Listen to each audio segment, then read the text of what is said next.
Grace and peace. Welcome to Judah's Roar Domestic Violence Awareness Initiative YouTube channel. I am your host, Apostle Cheryl L. Richardson. I'm going to give you a few minutes to subscribe if you've not done so already. Please remember to share. You can share this video even as you are viewing it. Feel free to share it on all of your social media platforms and comment as well. Okay, let's get started. Today's topic is recognizing a victim of domestic violence. 10 clues. Now, there are many more than 10. There are more than 10 clues, but we're going to focus on 10 today that may help you to recognize if someone in your workplace or a neighbor or an acquaintance is silently suffering in a domestic violence riddled relationship. And I have found that oftentimes it's not that people aren't concerned or that they don't want to help or that they don't want to get involved. They are totally unaware that someone that they know is dealing with this. And so we're going to talk about some things that may be an indicator. They don't have to be. But if these things are present, it's a clear indication that further investigation may be warranted. Maybe paying closer attention may be warranted. Asking a few more questions, being a little bit more observant. So let's get started. Clue number one, does he or she, because men can be victims as well, does he or she have unexplained injuries? Are you working with someone or are you near a family member and you've noticed bruising often, unexplained bruises, an inordinate amount of bruising. And then when you ask about it, you may be told, well, I ran into the door. Oh, I'm such a klutz. I'm so clumsy. Oh, I bumped my arm. I bumped my knee. So unexplained injuries. And I will go a step further and say that if the explanation provided for the injury doesn't feel genuine, that may very well be an indication. All right. Clue number two, does he or she, the victim, demonstrate fear of their partner? Are they afraid of their partner? Are they afraid of this family member? Are they anxious, nervous? Does their temperament or personality seem to change in the presence of this individual? That's a clue that something is not quite right in their personal space. Okay. Clue number three, does their description of their relationship just not sound right? It doesn't ring true. It sounds overly exaggerated, overly exuberant. It just feels like they're not telling the truth. And sometimes that's all you get, is just this gut feeling that something is off, something's not quite right. One way that you may observe this is if you're interacting with this person in the absence of their partner. And then when the partner appears on the scene, their temperament, their mood, their body language, everything changes, everything shifts. That's an indication that something may not be right. Okay. Clue number four. Do they feel that somehow they deserve to be treated poorly? So maybe you have a family member or a coworker or a friend who talks to you about their relationship, and they may indicate that they're being pushed or shoved or called names, or that financial abuse is taking place, that they don't have control over their own money and things like that. But then they follow that up with, but it's probably my fault. I deserve it. I deserve it. I got home late. I deserve to get slapped. I shouldn't have said what I was thinking. I deserve it. Okay. And so often victims adopt this mindset because you have to somehow embrace what's being done to you in order to stay in it. In order to stay in it, you have to acquiesce. And typically this happens over time. Okay. So we've talked about 4 so far. Does he or she have unexplained injuries? Number 2, does he or she demonstrate fear of their partner? Number 3, does their description of their intimate relationship, this relationship that they're in, does it just not sound right? It sounds like it's not true, okay? And you don't have any evidence to support this, it's just a feeling, right? But it's also an indicator that something may be going on. And then the 4th clue that we talked about is, do they feel that they deserve to be treated poorly? Maybe they have a history of substance abuse, drug addiction, alcohol addiction. Maybe they have a past criminal record. And because of this, they feel that they don't deserve to be treated well. Okay, so it's not always that the person is wearing a halo and they're a perfect angel and they're being mistreated. It may be that they've made mistakes in the past. It may be that they have found themselves on the wrong side of the law, for example. That does not mean that today they deserve to be treated poorly. Okay, all right. Clue number 5. Clue number 5. Are excuses made for this abuse that we're talking about? Are excuses made? So if your coworker comes to work and they have a black eye, they may acknowledge that their partner did it. And they may very well follow that up with, but I burnt the eggs and I know how he or she feels about that. Or I came home late and I know better than that. Do they seem to not be able to distinguish between them having made a mistake or even having done something deliberately for that matter? Are they able to recognize that does not justify being abused? Because victims of ongoing abuse struggle with this. They struggle with this. And it's hard for them to discern that they don't deserve to be treated the way that they're being treated. Okay. Clue number 6. Now remember, these clues that we're talking about don't necessarily mean that your coworker, family member, or whomever is in imminent danger. But what I am saying is that you want to pay attention, that if you see any of these things, pay closer attention to what's going on with them. Maybe ask 1 or 2 more specific questions, okay? So that you can be a better asset to them, a help to them. And it's a good idea to have a list or an idea of resources, places that you can turn them to, information that you can provide them, that even if they don't want to look at it or consider it in that moment, that they can look at it moving forward, okay? Because if they are entangled in domestic violence, it's going to escalate. It's just a matter of time. It's going to escalate. And when it reaches a certain point, a victim may then seek out information and seek out help. And so it'd be awesome, right? If you could provide them with some information. Give them the number to the domestic violence hotline. Encourage them to check out this YouTube channel. There are many groups on Facebook. So there's support out there. There's support out there, okay? And you want to be a resource, right? And not a roadblock.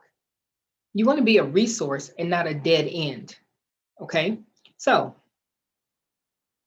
clue number 6. Does she or he feel, for whatever reason, that it is their responsibility to hold the entire relationship together, no matter what? No matter what. No matter how they're being treated, no matter what is happening, no matter how much they've been threatened, no matter if they're being stalked, no matter if financial abuse is taking place, no matter if sexual abuse is taking place. Yes, even within the marital relationship, sexual abuse can and does occur. That despite the bruises, despite the absence of bruises, despite the verbal abuse, the denigrating, the gaslighting, that despite all of that, it is their responsibility, whether it be the man or the woman, that it's their responsibility to hold the entire relationship together. That will keep you trapped and that will keep you stuck. And it's unrealistic. Well, why do you say that it's unrealistic? I'm glad you asked. One person cannot secure a relationship. By nature, a relationship involves at least two people. And both parties have to be willing to pull their weight. And both parties need to be in agreement regarding what the focus and the purpose of the relationship is in order for both parties to be satisfied and fulfilled in that relationship. So if you have a partner, or if your loved one has a partner who's not interested in keeping their initial agreement, who assigns no value to the fact that they've given their word or they've made promises, it's impossible for that to be held together. It's impossible. We can pretend that it's held together. We can pretend, right? But it's not doable. It's not sustainable. Not and have both parties remain healthy emotionally, psychologically, even spiritually. So if your loved one, your coworker, your partner has got it in their mind that it's their responsibility to hold the relationship together, people of faith struggle with this. I'm just going to believe God. I'm going to believe God for both of us. There is no scripture to support that, by the way. I'm going to believe God for both of us. I'm going to just hold on to God. I'm just going to fast and pray. I'm going to do. Listen. We each have free will as individuals, and God ordained that. So he's not going to reverse it. Okay. And if we could control the way another person felt in their heart and what they believed was right for them to do, if we could do that, it would be witchcraft. Right? So both parties have to want the same thing, and both parties have to be willing to work towards that and to work on themselves. Absent of that, you've got a lopsided situation. I struggle to even call it a relationship. Okay. All right. Clue number 7. Does he or she keep hoping against hope that things will get better and that the abuser will see that they need to change? They're just hoping. They're just hoping. They have a scripture for it. Hope deferred makes the heart sick, right? That's in Proverbs. They have a scripture for it. There's plenty of misguided support for maintaining a relationship, staying in a relationship that is detrimental to your emotional, psychological, spiritual health. The bad information, the misinformation abounds. And that's why resources such as Judah's Roar is so important to help bust those myths wide open and to provide people with accurate information. So does he or she keep hoping against hope that things will get better as they continue to endure maltreatment, and that the abuser will see that they need to change? Here's the thing about that. Even if they do see, which they rarely do, but even if they do see that they need to change, do they have a desire to change? It's one thing to not even acknowledge that you need to change. It's another thing to say, yeah, I need to change. Yeah, I shouldn't hit you in the eye. Yeah, I shouldn't slap you. No, I shouldn't commandeer your paycheck after you work. That's one thing. It's an entirely different thing to do something about it.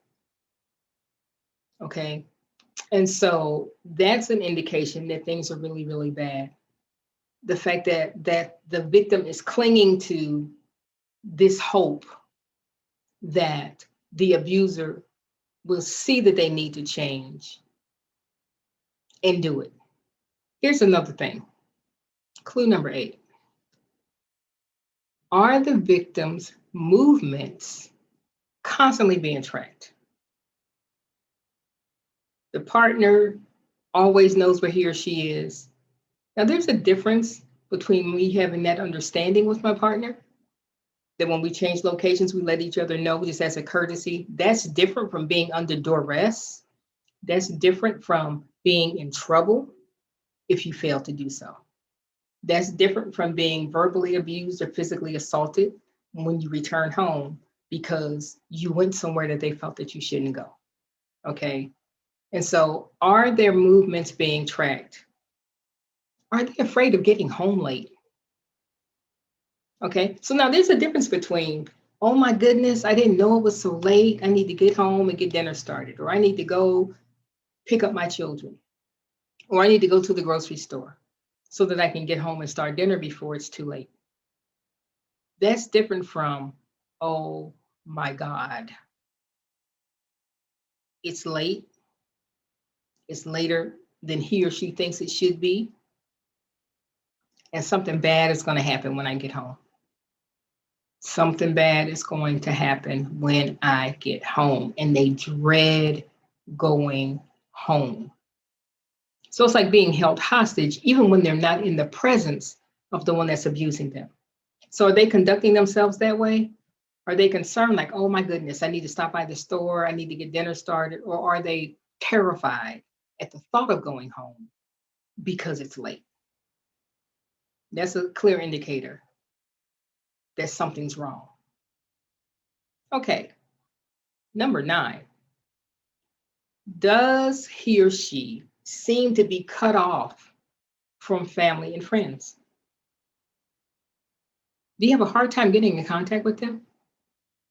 When you contact them, are you going through another party to get to them? Is it difficult having a conversation with them when the other person is around? Do you feel like their conversation, their tone of voice, the inflection in their voice has changed because now they are home? One of the things that's very, very prevalent in a domestic violence situation is isolation. Isolation from family, isolation from friends, isolation from peers. And understand that no matter how close you have been their entire life, no matter how much you have always shared everything your entire life, understand that if they are ensnared in domestic violence, they may very well back off from you a little bit, share a lot less, not tell you anything at all. Okay. And so if they seem to be cut off from friends, from family, from a social life of any type, from education, work, or even church, that's an indication that something is not right. Okay, so let's look at clue number 10. Is he or she totally, completely focused on not making the other partner angry? The only thing that matters is that they don't upset this person. The only thing that matters is that they don't get them started, that they don't trigger them somehow, that they don't upset them. Okay, so we've been talking about 10 things that we can look at, that we can consider clues, indicators, that maybe someone that we're coming into contact with is dealing with domestic violence, in their personal space. It's important that we are committed to being a resource and not a roadblock.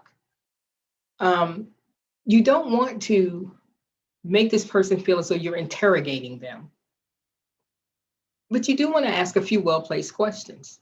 if you are concerned. And then you want to have a list of resources that you can provide them with that they can tap into at their earliest convenience when they are ready. Okay? Because the thing about domestic violence is this: the victim will only be free when they decide that it's time for them to be free, when they are able to recognize that they do not deserve how they've been treated. Okay? So, quick recap. Does he or she have unexplained injuries? Do they demonstrate a fear of their partner? Does their description of their relationship just not ring true? It just doesn't feel accurate, or it doesn't match what you have observed. Do they feel that somehow they deserve to be treated poorly? Are excuses made for the abuse? It's probably my fault. I burnt the eggs. Does he or she feel that for whatever reason, that it is their sole responsibility to hold the relationship together no matter what? Are they accepting responsibility for the health and welfare of the relationship solely? Are they unable to recognize that both partners share responsibility? Does he or she keep hoping and praying that things will get better and that the abuser will see that they need to change? And remember now, I talked about the fact that the abuser is seeing it, which many times they don't. But even if they do see it, seeing it and desiring to change it and being committed to taking action to change it, 2 or 3 different things. Oftentimes, an abuser will acknowledge that they punched you in the face. They will acknowledge that they called you a name. And then they will follow that up with, but you, okay, and they'll describe some behavior that you either engaged in or didn't as justification for what they've done to you. Okay, so are their movements being tracked constantly? Is there a tracker on their phone? Is there a tracker on their vehicle? Are they being cyber stalked? Are their social media accounts being stalked and followed? Okay. Are they afraid of getting home late? Not concerned because it throws things off schedule. Are they petrified at the thought of even going home because it's later than usual? Does he or she seem to be cut off from friends? Are they cut off from family members, even family members that they've always been close to? Do they seem irritable, even when you ask about their relationship? Are they cut off from education? Have they always verbalized a desire to further their education and suddenly now they can't go to school? Are they cut off from working? Maybe they've always desired to work, but suddenly they're not able to hold a job. So are they cut off from education, from work, or even church? Maybe they were actively involved in ministry and now their engagement has decreased significantly, or the quality of their engagement has changed in a negative sense. So these are all things that we want to be sensitive to. And as we said at the top of this broadcast, oftentimes it's not that people aren't concerned and it's not that they don't want to be involved. Often it's just because they aren't sure what to look for. And they're not sure that the things that they're seeing warrant further investigation. So the purpose of this broadcast was to identify 10 clues, 10, and there are more, but 10 clues that if they are present should prompt us to pay closer attention. This is Apostle Cheryl L. Richardson with Judas Roar Domestic Violence Awareness Initiative. Please do subscribe to our YouTube channel if you've not done so already. Like, share, comment, and join us every Sunday at 4 p.m. Central Time and 5 p.m. Eastern Standard Time for a new video. Blessings to you.